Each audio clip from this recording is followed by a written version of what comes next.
Welcome to the podcast series from the specialists at Penn Medicine. I'm Melanie Cole, and we have a thought leader panel for you today with 3 Penn Medicine experts to discuss transorbital skull-base surgery.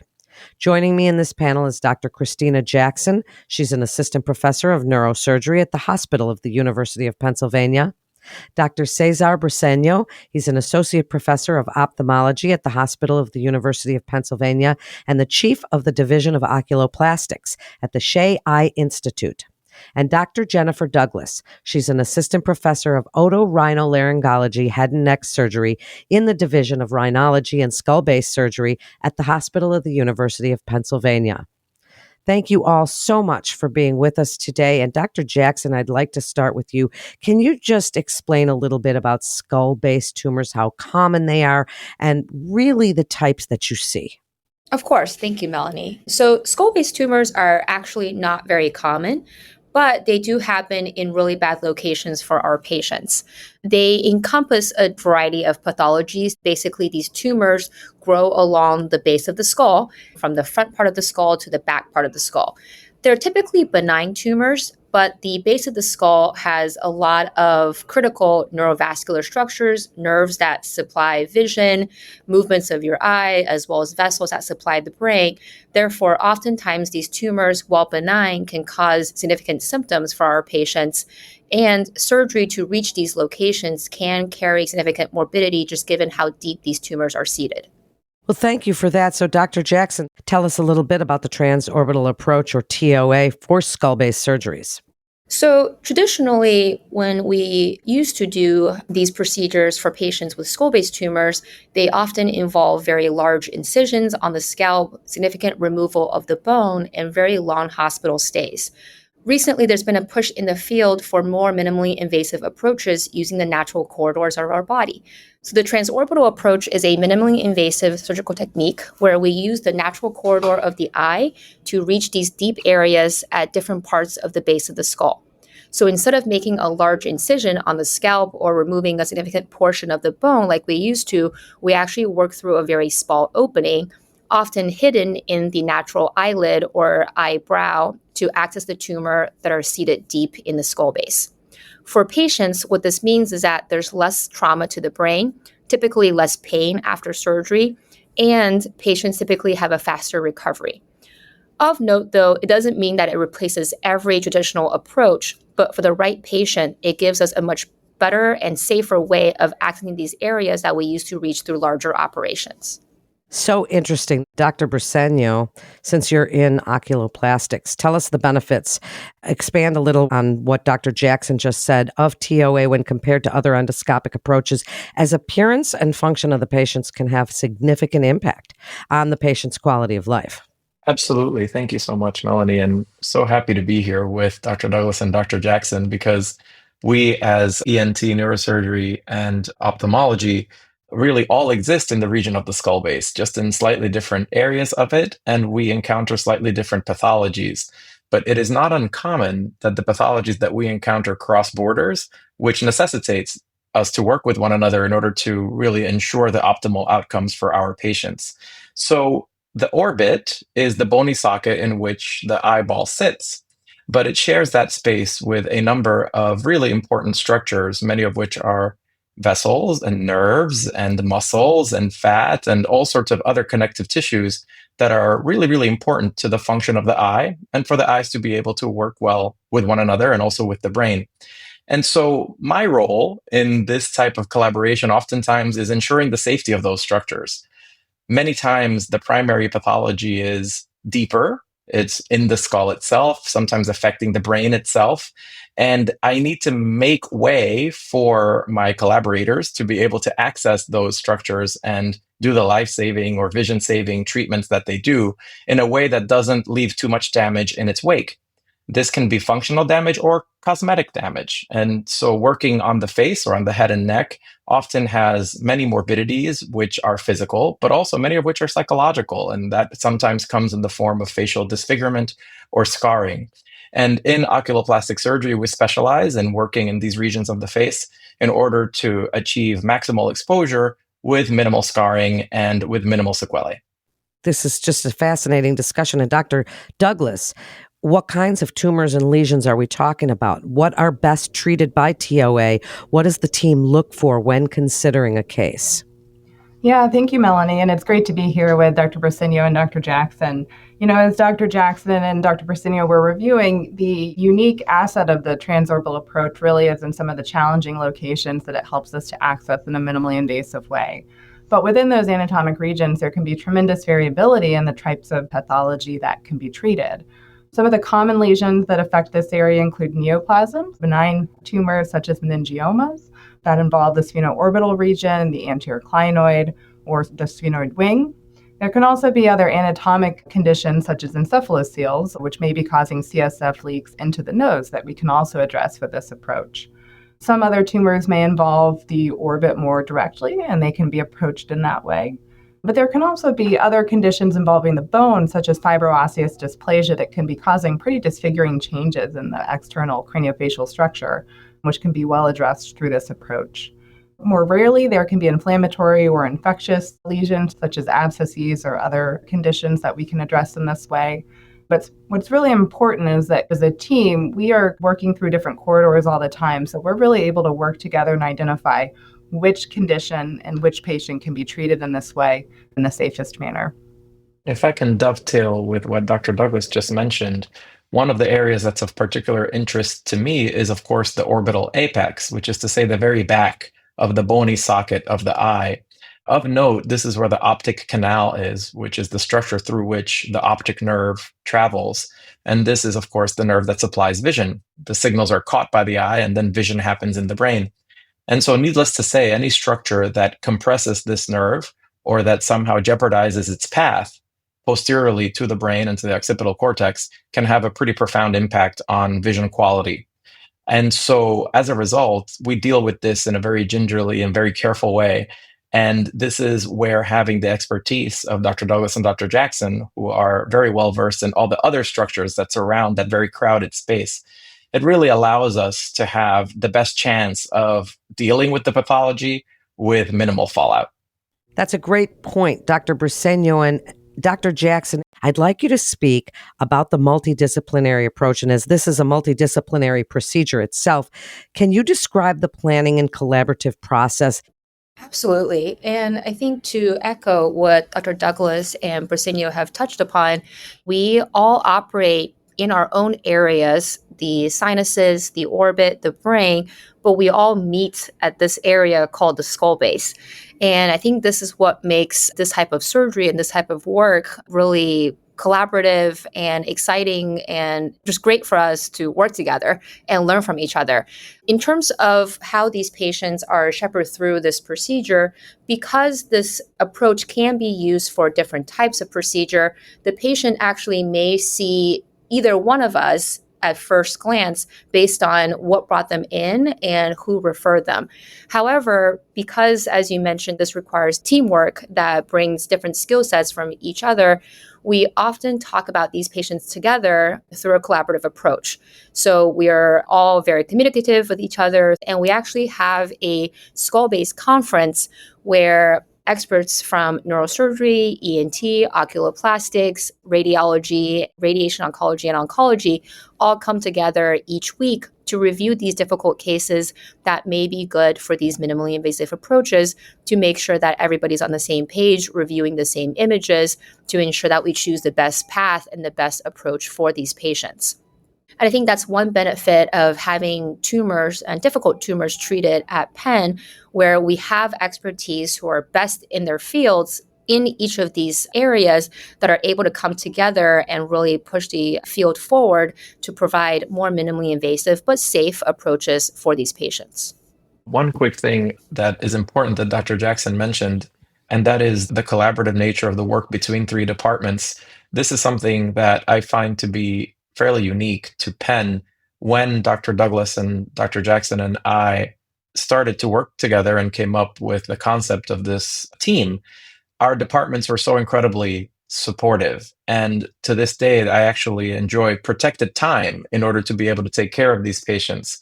That is really sponsored by the Hospital University of Pennsylvania in order to make this possible. And so that's yet another way in which Penn is truly special and allows us to really bring our expertise together in a really seamless way in order to help these patients get treated as quickly as possible. I'm so glad that you brought that up, Dr. Briceño, because Dr. Douglas, I'd like you to give us your version about the combined clinic. You represent the three specialties, just as Dr. Briceño just mentioned. What are you finding are the largest benefits? Yeah, absolutely. I think our patients are always keen on more minimally invasive approaches. And a lot of what I do within the nose and the sinuses every day is minimally invasive with endoscopic techniques. So it's been really fun to be able to apply that to a new corridor with the transorbital approach and come together with the skill sets of Dr. Briceño and Dr. Jackson for the team approach. I think it's pretty unique that three incredibly subspecialized individuals and fields can then further subspecialize even more with this sort of approach. And as Dr. Briceño it's mentioned, it's been incredibly well supported by the institution as a whole. We're all constantly in communication with each other to coordinate care for our patients and facilitate things in a highly efficient manner. And I think our patients certainly benefit from that. We find that our patients tend to have shorter time to surgery because we're able to coordinate things very well. They tend to have shorter recovery times, often are going home on the first, if not second day after surgery, and really have minimal pain because of the corridors that we're able to utilize. So I think our patients truly benefit from the collaborative nature of this type of approach. Dr. Briceño, what does an optimal outcome look like? Have you seen an increase in optimal outcomes compared to other approaches? So, an optimal outcome from the ophthalmology standpoint obviously centers around visual function. Most of the cases in which I am directly involved are cases in which the vision is somehow threatened. And the most important thing, besides getting rid of the primary lesion, is ensuring that that visual function is preserved as much as possible. However, there is a really important secondary outcome here, which is the cosmesis and the control or the minimization of facial disfigurement. Oftentimes, when we do larger craniotomy approaches, in the long term, you can see some atrophy of some of the tissues on the side of the head and on the side of the face that can be fairly obvious to patients, especially after their swelling subsides. And by using this corridor that comes in with a smaller incision and does not necessitate the disturbance of other normal structures in the area, we can really minimize that eventuality of tissue atrophy and the stigmata of having had prior skull-based surgery. And so a successful outcome looks not only like the preservation of vision, ideally, and the resolution of the primary pathology, but also a seamless transition back to regular life. We would like for our patients to be able to rejoin their social and professional endeavors with no visible sign that they actually had to be touched by us in the first place. And I certainly have seen many more outcomes that turn out this way as a result of working with Dr. Douglas and Dr. Jackson. And I'm very, very grateful for their collaboration. I think to piggyback on that too is traditionally when we used to do these larger approaches for these deep-seated tumors, oftentimes we have to retract or push on the brain to get down to this deep region. The other benefit and optimal outcome I like to think about is the fact that when we do these more minimally invasive approaches, we're tackling the pathology or the tumor head on, and there's very minimal disruption of the normal brain. And so that also means patients have a faster recovery out of the hospital. And like Dr. Briceño said, faster return to work and less impact on their brain function from these larger procedures previously. Dr. Douglas, would you like to chime in on what an optimal outcome looks like from your perspective? Absolutely. I agree with Dr. Briceño and Dr. Jackson. When we think about the nose and the sinuses and how that impacts the approach with transorbital surgery, we always think about normal return to function. And so I think as efficiently as that can be obtained, we're always prioritizing that while making sure that the primary pathology can be managed appropriately. From a cosmetic standpoint, it's a critically important aspect of the recovery process and ensuring that our patients have optimal outcomes. So we're always thinking about that as well. And then the last point I wanted to add is that I think one of the important assets of having the team approach, as Dr. Jackson mentioned, is that we're very well versed in all of the different approaches should they be needed. And so sometimes we're able to combine those together for particularly complex lesions that may require not just one, but a second approach as well. And sometimes that can be coordinated in a minimally invasive fashion with both approaches versus needing a much larger single approach with all of those other deficits from a cosmetic standpoint and a functional standpoint as well. What a lively discussion we're having, and I'd love to give you each a chance for a final thought. So, Dr. Jackson, starting with you, tell us about some of the advancements that have been made as far as minimally invasive technology that allow surgeons to access these hard-to-reach areas of the skull that we've been discussing. I think one is really the invention and the utilization of endoscopy. For a lot of the cases that we do in neurosurgery, we still use the microscope, but the endoscope actually allows you to work through a narrow corridor, but provides you a much wider field of view. And that has really pushed the boundary and allowed us to invent these minimally invasive approaches through the natural corridors, or historically the transnasal or intranasal corridor, and more recently the transorbital corridor. I think the other thing really is the point of this podcast and the collaboration that we have is to have experts who are experts in their own fields, but all are interested in improving the care of these patients that we often share because their pathology lie at an intersection of neurosurgery, ENT, and oculoplastics. And so I think the collaborative efforts as well as collaborative mindsets for our group is what has led Penn Neurosurgery, ENT, and oculoplastic to really try to advance our ability to offer minimally invasive approaches to patients. And this includes us going to courses ourselves, going to anatomy labs to look at the anatomy in more detail, and really refining our own skill sets to offer these safer and more minimally invasive options to patients. To piggyback on what Dr. Jackson just said, I think one of the really fun and enjoyable things for me being a part of this team has been to learn so much from Dr. Briceño and Dr. Jackson. You know so much about your own field, but as she said, we work so closely in different anatomic regions. And so I've had a tremendous education working with them in the OR and learning from their knowledge base. And I think that makes us all better surgeons for our other cases, whether that's together in these transorbital approaches or with other procedures that we do on our own. So true. And Dr. Briceño, last word to you. What do you see on the horizon for transorbital skull-based surgery for these types of tumors, for the cosmetics, as you were describing, for the function and the quality of life for these patients? What would you like to see?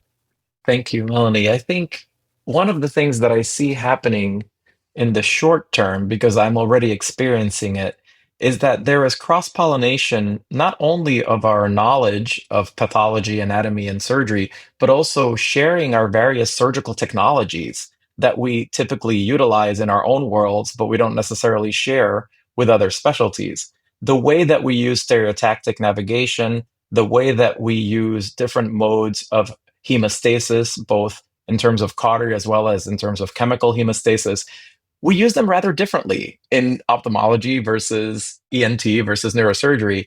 And by coming together and being in the same space at the same time as experts in our respective fields, we cross-pollinate in that way as well. Hey, that particular technique might work really well in this other element of ophthalmology or this other element of neurosurgery, et cetera. And so it's not only benefiting the patient in the room at that moment, but it's making us all more knowledgeable and more versatile in ways that we can help our practices even when we're not working together. And so I think that's one of the benefits that I've already started to see.